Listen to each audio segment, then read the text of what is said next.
Okay, so acid and base chemistry is kind of at the foundation of everything that we do in organic chemistry. So it's really very important to have a solid understanding of this. So really take your time during this chapter because if you don't understand this, you'll just have a terrible time in the rest of the series. Okay, so there's two ways to classify acids and bases. There's Bronsted-Lowry, which is kind of the default. It's what we're really going to use for the majority of this class, definitely for all of 109A and most of 109B. And, 109C, we'll talk a little bit more about Lewis acids. But Bronsted-Lowry is an acid acid-base definition method. In Bronsted-Lowry, an acid is defined as a proton donor. Acids tend to have a hydrogen, a base is a proton acceptor. Bases tend to have a lone pair. So acids and bases react to neutralization, acid base, or proton transfer reaction, right? So I have an acid because I have a hydrogen. I have a base here. Conjugate base is just the base that's formed when we have a base and an acid combined, right? The conjugate acid is the thing that's formed that corresponds with the acid, right? So this gets an extra proton, conjugate base, corresponding base. This loses a proton, conjugate acid, corresponding acid. Okay, so um, or sorry, I think these are labeled wrong. This should be the conjugate acid, and this should be the conjugate base. Apologize for that. Okay, yeah, sorry about that. So this is what's actually going on. Base, conjugate acid. So this is the corresponding acid that's made when this base, this proton acceptor, picks up a hydrogen. This acid conjugate base is the base that's made when this acid loses a hydrogen. Okay, sorry about that. Okay.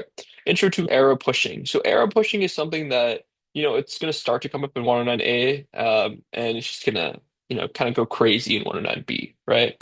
So what's going on in arrow pushing? So we're going to use curved arrows, first of all, to show mechanisms. Curved arrows represent electron flow.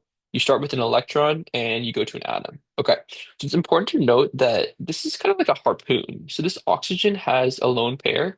Um, in general, when we draw arrows, we either draw from a lone pair or a negative, right? So this harpoons this hydrogen, and this is already a polar covalent bond. So this Cl is already tugging on these electron densities, right? So it's pulling it one way, and this harpoon pulls it the other way, right? So it grabs the hydrogen, and these electrons go to the Cl, which is why you see Cl minus and H3O plus, right?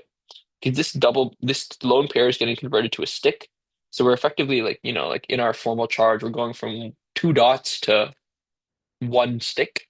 So we're getting a formal charge change of like one, right? This is why this goes to a plus and this goes to a minus, right? Because these lone pair electrons are maintained by the Cl, right? So the Cl has 8 electrons, right? Because in a neutral structure, it has 7, and it was pulling so tightly, and the hydrogen was barely hanging on, and the hydrogen gets grabbed the other way, and it's just pulled apart.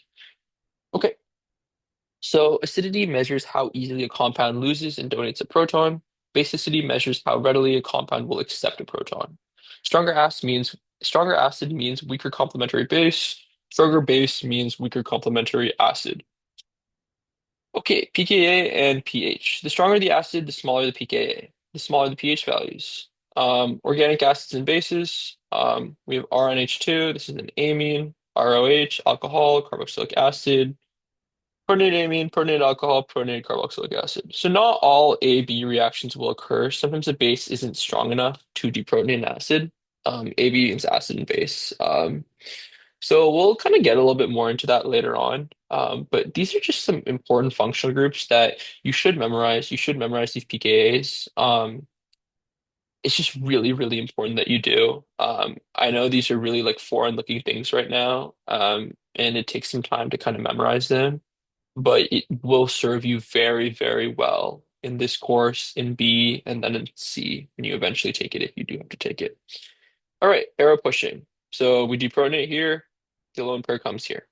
All right, so this is tugging this way. This pulls this way like a harpoon. The lone pair is left on this. From this stick, it goes to these dots. So the negative charge goes to here. It's important to understand why we're drawing the negative charge here, right? Like we're not throwing this here for any reason, right? We have to really understand the electron flow that's going on. And, since we're grabbing an extra hydrogen, one of these lone pairs is going to a line. So we have one line, two lines, three, four, five, six. 6 minus 6 is 0. Neutral. Negative. Cool. So predicting the outcome of an acid-base reaction. So there's two ways to do this. There's the quantitative approach and there's the qualitative approach. So both of these approaches will never contradict each other. So it's really good to have an understanding of both. Sometimes it's necessary to have an understanding of both. Sometimes you can get away with having an understanding of just one, right? But again, the more you know, the more that you can corroborate information with each of the different trends, right? So it's a way to kind of confirm to yourself that, yeah, like this is making sense. Like I know this, right? Okay, so let's talk about using pKa values to predict the outcome of an acid-base reaction. Predict the outcome of the following reaction.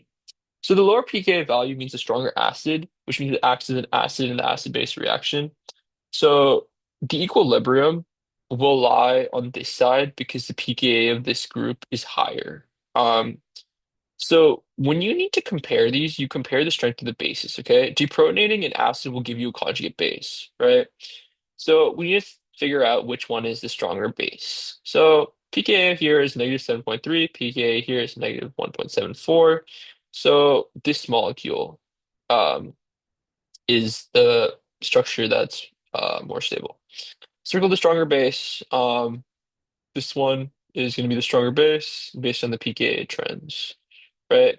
So the pKa that is higher is the more stable thing, right? Because the whole, you know, thing about pKa is the higher the pKa, the weaker the acid is, right?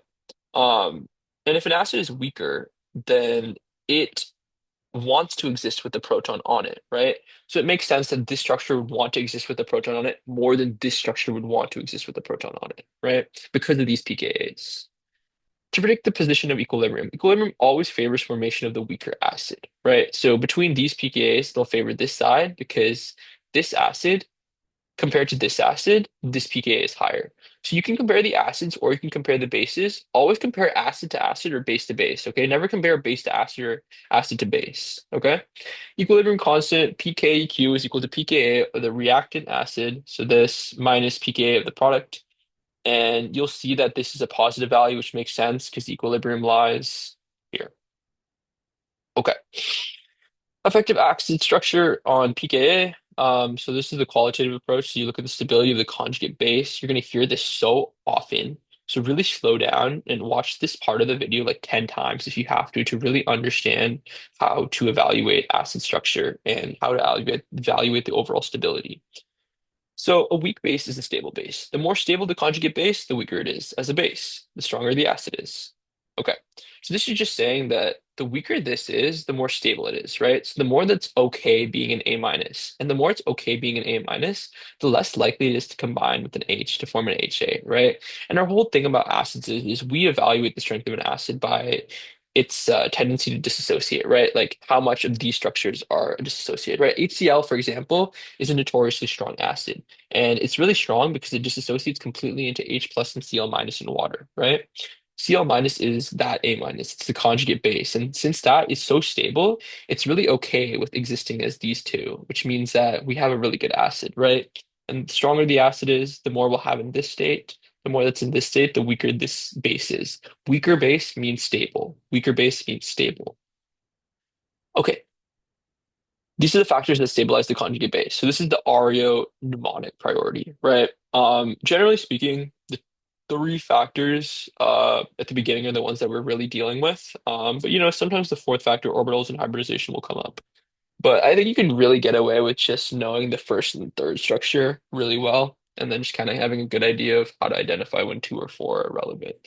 So the atom is the size of the atom with the negative charge on it. So specifically, the atom withholds the negative charge, the atom with the most acidic proton. Specifically, the atom that has the negative charge. This is really, really important. The atom is one of the criteria that we use to rank the strength of an acid. If the atom that holds the negative charges are the same, then we move on to the next factors, okay? So if we have like O minus, right? That minus is on the O. If we had an O connected to it like one or two positions away, we no longer care about the size of it. We care about resonance, we care about induction, we care about orbitals, okay? So the atom size trend is only to differentiate between two atoms that have different um, acidic proton positions. Okay. The size of the atom bearing the negative comparing atoms in the same group size. Okay. So this is just saying that on a periodic table, let's look up a periodic table. Okay. So on a periodic table, we have this, right? So as we go from carbon to nitrogen, nitrogen to oxygen, we're not really gaining that much mass, right? Carbon is 12, nitrogen is 14, oxygen is 16, right? So it's going up by like two-ish, which isn't a lot, right? I mean, it's something, but not a lot, right? If we look at oxygen compared to sulfur, that's twice the mass. Sulfur compared to selenium, that's twice the mass, twice the size, right? So when we compare down a row, the size really matters. When we compare across a row where the sizes are approximately the same, electronegativity matters. And we haven't talked about electronegativity yet, but just keep this in mind, okay? Okay. So the larger the atom, the more stable the acid, or more stable the negative. Determine the stronger acid. So sulfur is better, because it's more stable. It's larger than oxygen. So it's almost just like, we're spreading the negative charge over a larger area, right? If you get an F on one test and you only have one more test, um, prospects aren't looking great for you, right? But if you get an F on one test and you have 12 more tests, right? If you get 100 on the rest of those tests, you basically don't even care about that first F, right? So that's the general idea. You're taking that negative and you're spreading it over a larger area. Um, I guess the idea is like when you have a minus and a plus, they attract, right? Opposites attract. And a proton is a positively charged species, right? So if we remove this hydrogen, we have HS minus and H plus, right? So the bigger the minus is spread over, like the bigger area the minus is spread over, the harder a time it's going to have attracting that H plus, right? Because if I have a minus that's spread over a really big area, that minus is going to be really, really weak in its strength, right? And the plus, it's concentrated in an area, but it won't have as much attraction as if the molecule was smaller and that minus was in a really concentrated area, right? Which kind of generally makes sense, right? It should be like a little bit intuitive there. Electronegativity of the atom bearing the minus. So when you're comparing two atoms in the same period, so left to right, you talk about the electronegativity, okay? And that's just because the sizes are approximately the same. So they're competing factors. Like oftentimes in organic chemistry, you'll have multiple factors, and the factors don't always act in the same way, right? Like a factor that makes something better might make something else worse. But yeah, all this to say is the more electronegative an atom is, the more stable the negative will be. The weaker the molecule is as a base. Its conjugate acid is stronger acid. So more electronegative, oxygen versus carbon is more stable, weaker conjugate base. So this structure is a better acid than this structure because the minus is preferred to be on an O versus a C, just because the oxygen is a more electronegative molecule. Okay, resonance. So these are molecules and ions that have delocalized by resonance and are more stable than those that don't. So it's kind of the same idea behind what we talked about in atom size. We're spreading the bad thing over a larger area, right? So with this minus spreading over a larger area, that hydrogen has a harder time reattaching, right? Because there's less of a tendency to reattach, right? Minus attracts plus. The bigger the magnitudes of those in an area, the better, right? And the more we can move it around, the less likely it is to attract, right? So resonance is stability. More electrons are spread out, the better it is in terms of stability for acids. Okay, determine the stronger acid. This will be the stronger acid. This is a pKa of 5, this is a pKa of 15. Decolocalized means more stable, means weaker base. Okay, determine the stronger acid. So here, this is better. This has resonance stabilization. And there's a lot of rules for resonance that we're going to go over a couple of them later on, but it's really important too that you understand how resonance works and the rules associated with that. All right, so this doesn't have resonance just because this electron can hop down here and these electrons can come here. But if this electron hops down here, there's nothing that can move. And it might not make exact sense what I'm saying here, but review resonance a little bit. And I think it'll come to you and you'll kind of get an understanding, an idea of like what's going on here. Okay, induction substituents. So these are atoms pulling electrons via sigma bonds. So between these two, the first thing we compare is the atom, right? These atoms are the same because these atoms are specifically the atoms that are holding the acidic proton, the one that becomes minus after we remove the hydrogen.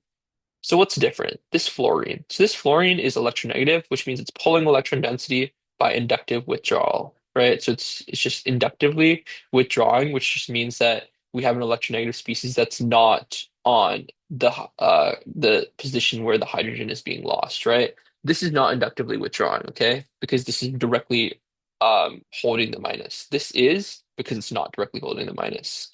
So the more the number of inductively withdrawing atoms we have, the greater the effect. The more electronegative the atom is, the greater the effect. The inductive effect decreases with distance. Inductive distance is more impactful than the number of inductively withdrawing atoms. That's to say that if I had three fluorines right here, this compound would still be a stronger acid just because distance is so much more important. It's like it's a 1/r raised to the sixth term, right? Like every 1 centimeter away, well, not centimeters, but like, to use an example, for every 1 centimeter away we divide it by 1/1 to the 6th, right? 1 to the 6th is 6, right? But we could see that if we change that to like 2, like 1/2 to the 6th is 1/64, right? Versus like 1. So that's 64 times weaker. Um, Cool. I don't know if that's the exact number, but I think that's sufficient to explain like what's going on here. Okay, orbitals and hybridization. So hybridization, electronegativity. So the more S character in the nature of a hybridized orbital containing the negative charge, the more stable the base, which means stronger acid. So this is just to say that this has 50% S character because one letter of S, one letter of P, 50/50. One letter of S, two letters of P, 33%, right? Because 33, 33, 33. 25, 25, 25, 25, 25% S character. So a triple bond is more stable than a double bond, is more stable than a single bond. And you'll see this pKa is 25, you'll see this pKa is 40, you'll see this pKa is 60. So it really does make a very big difference. So these are other values that you should have memorized. So you should have these three values memorized and the values of the functional groups that we talked about earlier memorized. These are so important. I can't stress that enough. Um, and again, the four factors Ario that we just talked about too are so incredibly important. So really make sure that you understand those going forward. Okay, pH's effect on an organic compound. So the HH equation is something that you've seen, in general chemistry and chemistry 1B. So let's get into what's going on here, right? So there's a billion different ways to write this equation. So we're just going to use this form. We're going to say pH or pKa is equal to pH plus log of HA over A minus. HA stands for the protonated state. A minus stands for deprotonated, right? Acid, conjugate base, right? HA just associates into H plus A minus. This is what's going on. Acid is associating into hydrogens and its conjugate base. Cool. So let's look at this structure. So the idea is like, which is the structure that is dominant at a given pH, right? So these structures, carboxylic acid and all these molecules don't exist in a vacuum, right? They're in something, right? Generally speaking, they're in a solvent like water, a buffer. Anyway, these, values have pHs, and pH tells you a lot about the structure of a compound in a solution. Okay. So if we look here, pH is equal to 4.76. Okay, so this is a carboxylic acid. pH is about 4.76. So if we have the pH equal to the pKa, we know that HA and A minus must be equal to each other, right? 1-to-1 ratio because this term will cancel out, right? For this reaction to work for pH equal to pKa, this term has to be 0, which means that log of 1 is 0, right? So 1/1 is 1. Log of 1, 0. Cool. If pH is 3.76, so pH is less than pKa, then the amount of HA acid that exists is going to be greater than the conjugate base, right? So this is when pH is less than pKa. And if we work this out, we can see that we plugged in these numbers. We subtract 3.76 from each side. We have 1 is equal to log of this, right? And we know that this numerator has to be greater than this denominator because log of a positive number is positive. Log of a fraction is negative, right? But log of a number that's greater than 1 is positive. Okay? So this HA has to be greater than this A minus. Because if it's a fraction, then log of a fraction is negative, which is what we see here. Um, okay, cool. This shouldn't be equal to. This should be less than A minus. Again, I apologize for the typo. Okay, So this is just saying that this structure will exist in different states based on what the pH is, right? If the pH is equal, we'll have an equal amount of these states, so it won't prefer one. If it's less than 4.76, we'll prefer this state over this state. If it's greater than 4.76, we'll prefer this state over this state. And really make sure that you slowly go through Henderson-Hasselbalch and you really understand what's going on here, what's at play, how we wrote out these structures, and why this might be relevant.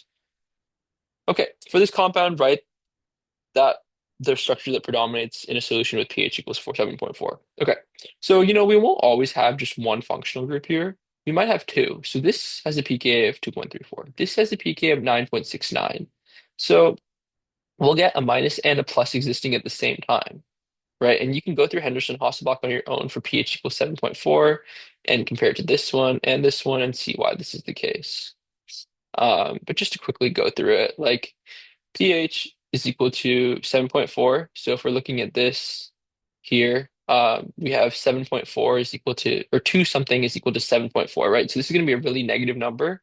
Really negative number means the denominator is going to be much larger, right? So we're going to favor deprotonated state, right? We're going to favor this O minus, right? 9.69 pKa minus 7.2. So 9.69 is equal to 7.2 plus this. This is going to be some positive number, like 2-ish. If it's a positive number, we know that HA is favored over A minus. So that's why this is protonated. Okay. Cool. It's also important to note that the context of where these functional groups are makes a big effect, right? So this is a carboxylic acid functional group. This is an amino functional group. And what we said earlier on was that a carboxylic acid is around 5, and this is a protonated amine around 10 to 11. We see these values are a lot lower, and that has to do with the context, right? It has to do with the fact that these are resonance stabilized. Okay, so this is just to say that again, everything that we're talking about here, we treat in isolation when we're teaching it, but then we combine it together, and there's some slight nuances to when we combine stuff together, right? Okay, Lewis acids and bases. This is just a definitional thing. So Lewis acids and bases are just an acid-base definition that's defined in terms of the electrons and not the protons. So Lewis acid is an electron pair acceptor. A Lewis base is an electron pair donator. And you can kind of see what's going on here. Um, the Lewis acid here is the Cl, HCl, and it's accepting a lone pair, right? So it starts with 1, 2, 3, 4, 5, 6 electrons and a bond. It accepts a lone pair and it becomes minus. This is donating an electron pair, right? So it's becoming H3O plus. Cool. All Bronsted-Lowry acids are Lewis acids. This isn't necessarily the case vice versa. Um, Again, you're not really on the hook for Lewis acids in 109A. They become more relevant later on. So I think it's sufficient to just have a general understanding of roughly what's going on. Cool.